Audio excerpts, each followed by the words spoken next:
প্রচুর লাভ আছে, প্রতিটা হাঁসে 2 টাকা ডিম পাবে দিনে। তার সাথে সাথে হাঁসালেও 5 টাকা ডিম পারবে। তো আপনারা যারা বেকার ঘোরাফেরা করতেছেন এই সময় আমার আটলান্টিক মহাসাগরে আপনারা হাঁস পালবেন। দেখেন কিভাবে পানি আবার এই নদী ভরে গেছে, এখনো অসতল জমিতে ধান। দর্শক, এরা যদি আটলান্টিক মহাসাগর হয় তাহলে ওটা কি?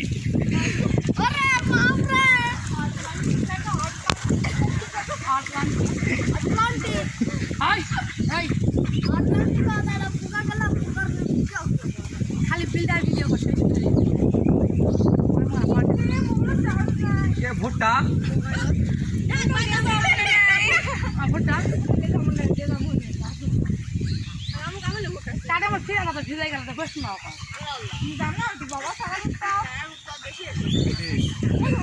মাছ ধরবো সকালবেলা একবার টাকা এখন কাটা দিচ্ছিলাম